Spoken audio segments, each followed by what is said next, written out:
Good morning, everyone. My name is Sherinian, and I'm the Vice President for Communications and Public Relations with the United Nations Foundation. And today I'm actually here as a dad. And what a pleasure and honor it is to be part of this community as a father, speaking to you not as just part of the UN Foundation family, but as the dad of Adam and Julia and my little Eliza Rose.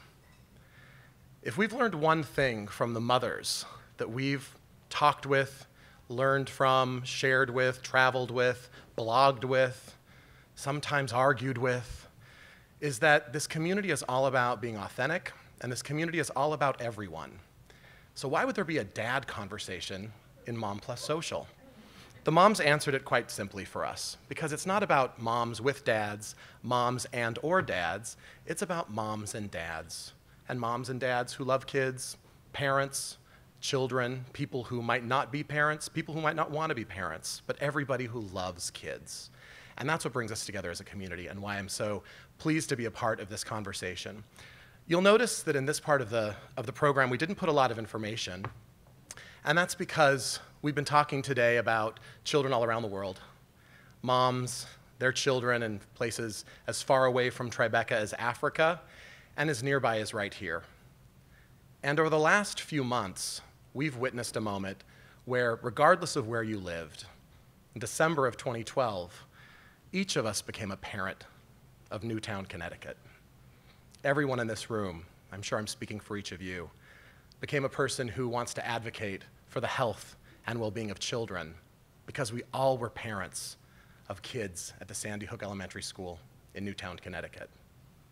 I'm going to talk today with a dad with a unique perspective on women's and children's health and a unique perspective on what it means to be a parent. The dad of a little girl who I'm going to introduce you to now, but I think that's been part of our families for quite some time. Let's meet Emily Parker.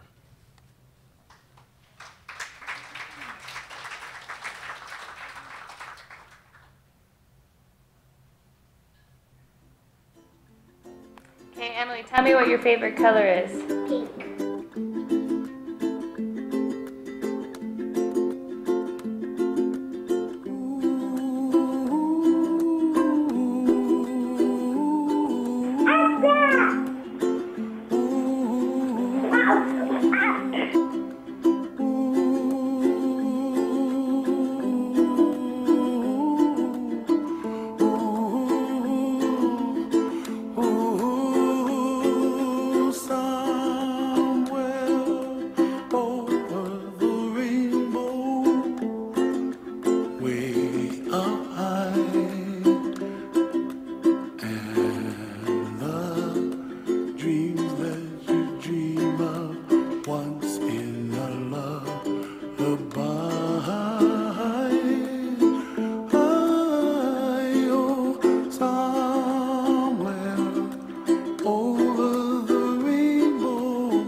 Said the hardest thing about being a kid is cooking by herself. And when Emily grows up, she wants to be a cowgirl. Thank you, Emily. Happy birthday to you. Happy birthday to you. Happy birthday, dear Emily. Happy birthday to you. Bluebirds fly, and the dream that you did to, oh why can't I? We're honored to know Emily's dad, Robbie Parker.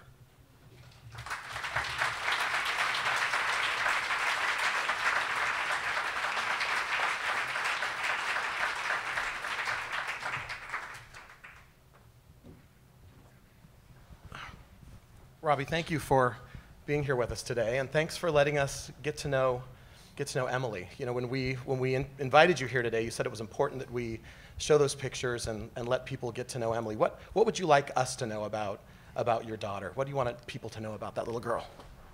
I mean, I guess the most important thing for me is, as Emily's dad, is to make sure that she continues to live on.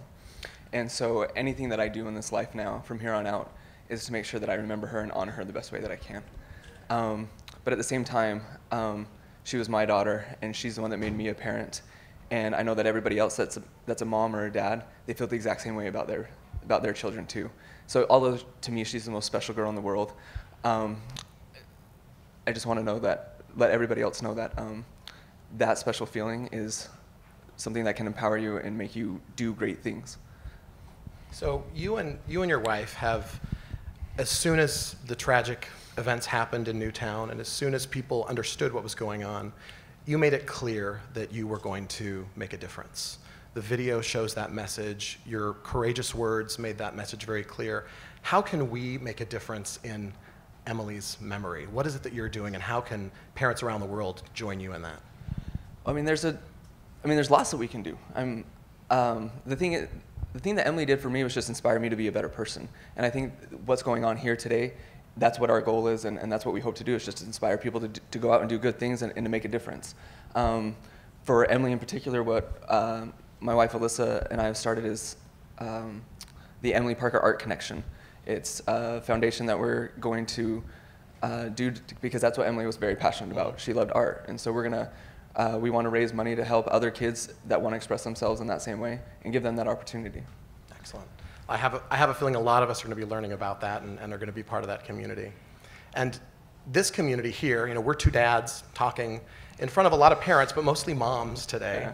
But what a lot of people might not know about you is that the things we've talked about today, maternal and children's health, are things that are very much a part of your home. They're a part of your life. You live this every day of your life. And as someone who is in a neonatal unit every day, working long hours, I'm curious to know, what of the things that we've talked about today about women's and children's health, about protecting the health of people around the world, what has jumped out at you as a person in the medical profession? So, I mean, first of all, I mean, it does seem kind of weird that I'm here as a dad amongst this Mom+Social thing, but I really do feel like I'm part of my element, because I live at home with the most beautiful women in the world, and then I get to go to work and be around some of the most courageous and smart women in the world, caring for these wonderful kids in the newborn intensive care unit. And so, say the question again. So what's jumped out at you today? We've been talking a lot about health, and it's stuff that, you know, you commented to me backstage, this is my stuff, this is what I do. Well, what's jumped out at you today? It's so funny because I'm here with my wife, and as we're sitting here and we're watching all of these different panels up here, she just keeps elbowing me. She's like, this is exactly you. This is what you talk about all day, every single day. So a lot of the stuff, because I've wanted to work in the newborn intensive care unit since I was 8 years old. That was the time that my dad, he used to work at a children's hospital, and he took me to work with him one day. And he showed me the NICU, and from that moment on, I knew that that's where I wanted to be, because I saw the vulnerability of these children that are put in situations where it wasn't their fault that they're experiencing these health problems, but that you can do something about it. And so the importance of providing education and doing simple things throughout the world to help these children out, whether they be premature babies. The vaccine talk that we've heard a lot about is very, very important, and something that I agree with so wholeheartedly, and would like to do what I can to make sure that those things come to pass. So you're one of the people that we talk about a lot, and that maybe is not specifically discussed, but that always is part of the delivery of health. You're the health worker. And we talked a lot today about these interventions and things that can happen around the world, but without the health worker, it can't happen. Whether they're on the other end of a mobile phone, whether they're in a clinic, whether they're delivering vaccines. And I'd like to ask you the question, because you're in that category. You're someone, in fact, if I understand correctly, you're the guy who hands the baby to the parents, right? You're the guy who, if something has gone wrong and you've been able to intervene, you have that privilege of handing the baby over to a new mom who's just experienced, and a new set of parents who've just come into this new stage of their life, celebrating this life. What's your message for health workers, Robbie Parker? What do you want them to know around the world? I just want healthcare workers to remain as passionate about their jobs as they were the first day that they started. That passion is what led me into the healthcare field, and it continues to motivate me every single day that I show up to work. sometimes over time and dealing with other things that you have to deal in healthcare, there's a lot of political issues, there's a lot of money issues that sometimes hinder your ability to provide the care that you want to give. And so I just want to make sure that healthcare workers feel passionate and about what it is that they do and realize that they do get to make a difference in people's lives. In my job, I'm the one that, unfortunately, I get called on when there's a problem. And that's, I come into the situation when things have gone awry or there's a lot of stress involved. And then a lot of times I do get to intervene a little bit and hand over a baby that wasn't breathing and get it breathing and get it pink and get it screaming, and I get it handed back to the babies. And sometimes I have to be the complete jerk that has to take the baby down into the NICU. And I know that that's very, very, very stressful and very scary for these moms. And so my job is twofold, and I think healthcare providers need to realize that their job is twofold. It's one, to take care of the patient, and also to make sure that you're taking care of the family. So in that situation, my job is also to provide the healthcare needs of the baby, but also to help the mom feel very comfortable with what's going on, help her understanding what's going on, and to make her feel like she's still a part of her baby's healthcare needs, even if it has to remain in the hospital. Yeah, as we've gotten to know one another, and as millions of people around the world have gotten to know you, it's been clear that you have a voice, and you want to use your voice for good. And I'd like to ask, if I may, get personal with this question. When you come home after a long shift, how long are your shifts? I do 24-hour shifts. Okay. Sometimes it feels like we do 24-hour shifts, but Robbie really does 24-hour shifts. So when you get home from a 24-hour shift and you're seeing kids, you're seeing babies, you must come home and look at Alyssa and say, if I could just tell parents one thing that would improve the health of their kids, it would be this. Is there that thing that you wish when you come home after a long shift? Gosh, parents, just get this message out. What would it be? I think to answer that specific question is, sometimes I think as parents, or especially as new parents, we get so much information. We always have like that annoying mother-in-law that's trying to tell us everything that we need to know or whatever. And you get so much information from nurses, from doctors, from therapists, from in-laws, and all these people that are giving you advice even though you didn't ask for it. And it sometimes seems to be a little overwhelming, and sometimes we tend to get focused on the wrong things. So I think the biggest thing that I like to leave parents with when I'm sending them out of the hospital with their baby is just to say, your biggest responsibility is to get to know your child. You understand what your child's like, and you understand their needs, and then everything will kind of fall into place. I don't want you to get fixated on one of the minuscule little things that in the big scheme of things doesn't really matter. Your biggest responsibility as a parent is to understand what your child is so that you can meet every need that they have. Unfortunately, like in my situation, despite everything that we can do sometimes for a child, sometimes you realize that it's not enough. And despite how much you want to protect and be everything you can for your child, sometimes that doesn't always happen. And so you really need to just step back, embrace and understand the responsibility of your role as a parent, and understand the big picture so that you can enjoy every single moment that you have as a parent. You know, I think hearing that from you as a medical professional, but as not just any dad, but you as a dad, I think each of us wants to make that the focus and focus on those important things after today. And you've exercised that voice because you're someone that has a perspective that's unlike anyone else, not only from what you've seen in Newtown and what you've been able to inspire in people after what happened in your community, not only what we've talked about here in this room, but a special part of you, Robbie, is that you have a special love for another part of the world. You love Brazil, and you've been able to live with people and see the health in the communities in those areas. And I know that's important for you. How has that shaped you, and what would you want people to know about places like Brazil, where you've seen differences in how women and children get access to health? What's your message? I guess with that is, when I lived in Brazil, I mean, at first you kind of get overwhelmed by all the differences. Initially, you see all these things that you never saw or experienced before. But it doesn't take long for you to start to realize that life is the same all over the world. Parents love their children the same. The simple needs that we have to give whatever we can to make sure that our kids live productive and healthy lives is the same all over the world. And so, and what's frustrating is sometimes you come from a situation where it's almost expected, and you live in a society where those things seem to be readily available. And then you go to a place where the simplest measures aren't given to these children. In my field, just understanding the basics of neonatal resuscitation and very simple things. We saw a demonstration earlier about very minuscule, cost-effective things that anybody can learn how to do that can save a child's life that they don't have yet just because they don't have that knowledge. And so if there's one thing that I could do as far as this goes is to be able to have that voice, to be able to educate and teach the people those small differences that can save lives. With using your voice, as a lot of the people in the room can attest, it means you have to put yourself out there. And a lot of the moms in the room have put themselves out there advocating for these issues, whether it be funding for these issues, support, awareness, and knowledge. And when you put yourself out there, things happen, especially in a social media era. I know from your experience that you learned a lot about what it means to have lived through something like this, to have a loss like the loss that you've experienced, and what it means to live that in a new media world. What would you tell people when things happen like what happened to Newtown, or when things happen to someone that you love, or maybe people you don't even know, but when something like that happens, what did you learn about interacting on social media with those families? Really a lot. Social media wasn't something that I was really involved with before. I mean, I had a Facebook account just to kind of keep up with friends from high school. That was it, and I rarely used it. I was really surprised afterwards the power that it has.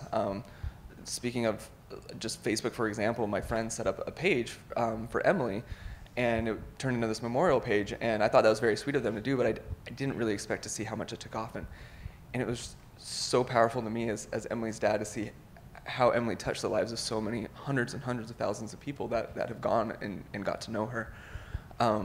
My wife has started a blog as a healing process for her, talking about our family and our experiences and what she's gone through.